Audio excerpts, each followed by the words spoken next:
and make it rock, yeah, side to side, left to right, take it slow, yeah, baby, come on, do it just right, and side to side, left to right, take it slow, yeah, baby, come on, do it just right. Bismillahirrahmanirrahim. Assalamualaikum warahmatullahi wabarakatuh. Perkenalkan, nama saya Susini Aliska Damayani, NIM 145, kelas PGMI 2D. Di sini saya akan menjelaskan materi-materi mengenai tujuan dan fungsi bimbingan konseling, prinsip dan landasan bimbingan konseling, serta asas dan bidang di bimbingan konseling. Pertama, tujuan. Tujuan dibagi menjadi dua, yaitu tujuan umum dan tujuan khusus. Tujuan umumnya ialah untuk membantu individu mewujudkan dirinya agar menjadi manusia seutuhnya dan mencapai kebahagiaan dunia dan akhirat. Sedangkan tujuan khususnya, 1. Membantu agar mampu menghadapi masalah. Yang kedua, membantu mengatasi masalah yang dihadapinya. Yang ketiga, membantu individu memelihara dan mengembangkan situasi dan kondisi. Fungsi dibagi menjadi 4, yaitu pencegahan, pemahaman, perbaikan, pemeliharaan, dan juga pengembangan.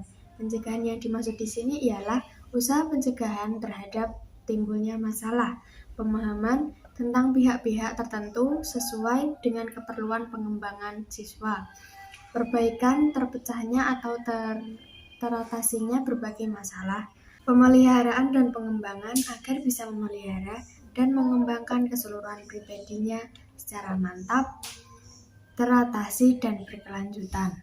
Dari yang kedua ialah prinsip dan juga landasan pada BK. Prinsip dibagi menjadi 4, yaitu 1. Prinsip yang berkenan dengan sasaran pelayanan. Yang dimaksud di sini ialah konseling diberikan kepada semua individu tanpa memandang umur, jenis kelamin, suku, ras maupun agama. Yang kedua, prinsipnya ialah prinsip layanan konseling yang berkenan dengan permasalahan konseling. Yang ketiga, prinsip pelayanan konseling yang berkenan dengan program pelajaran. Dan yang terakhir, prinsip pelayanan konseling yang berkenan dengan tujuan dan pelaksanaan pelayanan. Selanjutnya ialah landasan bimbingan dan konseling. Landasan dibagi menjadi 7, 1. Landasan filosofis, 2. Landasan psikologis, 3. Landasan sosial budaya, 4. Ialah landasan iptek, bimbingan dan konseling. Yang nomor 5, landasan pedagosis. Yang keenam, landasan religius. Dan yang terakhir, landasan yuridis formal. Materi selanjutnya ialah mengenai asas dan juga bidang pada bimbingan dan konseling. Asas-asas yang ada di bimbingan dan konseling ada 12 asas. Yang pertama, asas kerahasiaan, artinya konselir menjaga rahasia konselor dan tidak membeberkan kepada orang lain. Yang nomor 2, asas kesukarelaan. Di sini, di dalam asas ini tidak ada paksaan dari pihak konseli untuk menceritakan semua masalahnya terhadap konselor. 3. Asas keterbukaan. Jadi, konseli harus terus terang, jujur, tanpa ada yang ditutupi tentang masalah tersebut. Yang keempat, asas kegiatan, agar peserta didik atau konseli menjadi sasaran berpartisipasinya secara aktif.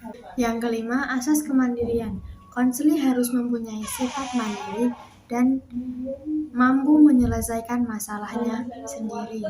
Asas yang keenam adalah asas kekinian, yaitu asas ini menampung masalah yang sedang dialami, bukan masalah lampau atau masalah yang akan datang. Yang ketujuh, masalah kedinamisan.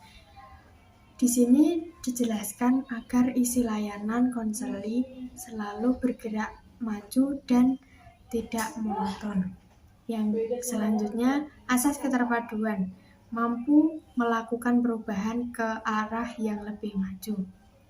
Yang selanjutnya, asas kenormatifan, tidak boleh bertentangan dengan norma-norma yang berlaku di masyarakat.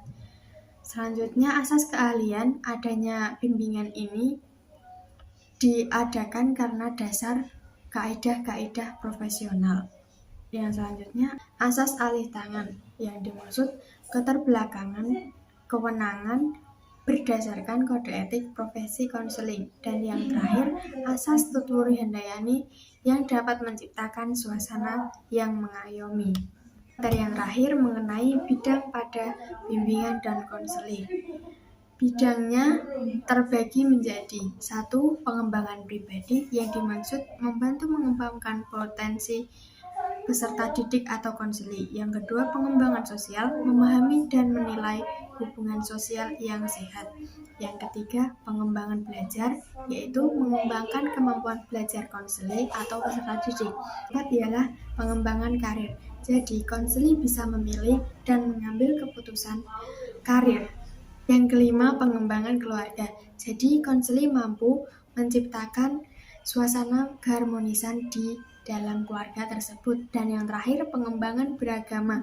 Yang dimaksud, konseli menciptakan nuansa spiritual, bahkan sampai menjangkau kehidupan di akhirat kelak. Baik, saya ucapkan terima kasih dan mohon maaf jika ada kesalahan di ucapan saya. Wabillahi taufiq wal hidayah. Wassalamualaikum warahmatullahi wabarakatuh.